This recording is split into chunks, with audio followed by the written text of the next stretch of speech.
Memasuki hari ketiga pendaftaran, Komisi Pemilihan Umum atau KPU LU masih belum menerima bacalek DPRD. Pendaftaran bacalek mulai dibuka sejak 1 hingga 14 Mei 2023.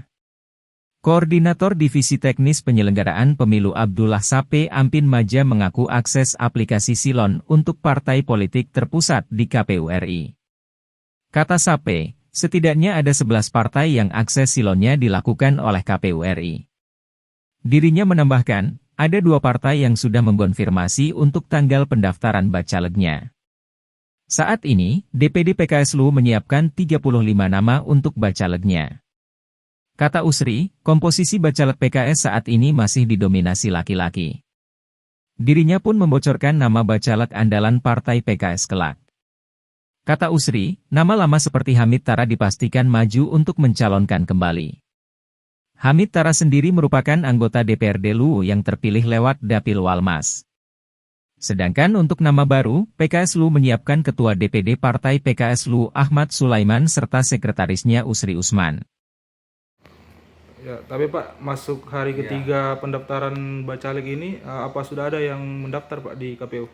Untuk sementara ini belum ada yang melakukan proses pendaftaran.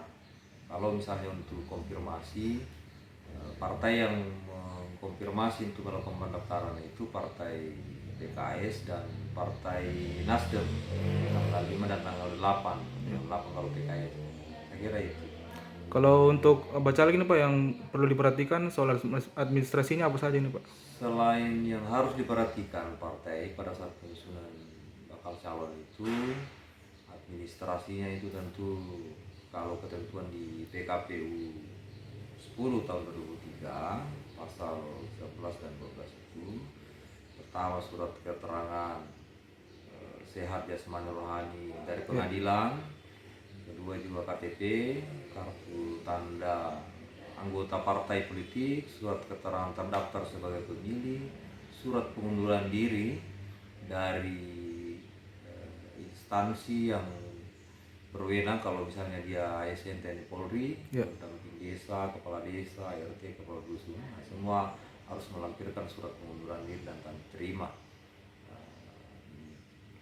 pada saat pengajuan.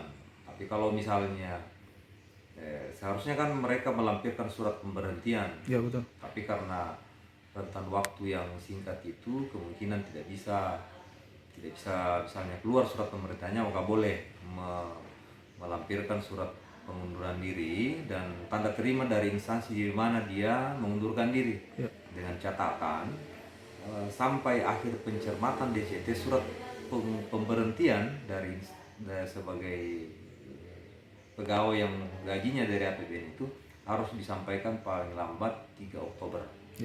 Seperti itu. Kalau untuk aplikasi Silon ini Pak, katanya terpusat di KPU RI ya Pak? Berapa partai?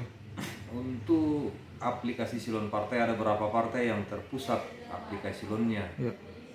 Jadi saya juga tidak tahu bagaimana mekanisme terpusatnya. Apakah partai pimpinan pusat yang mengimpor ke Silon KPU ataukah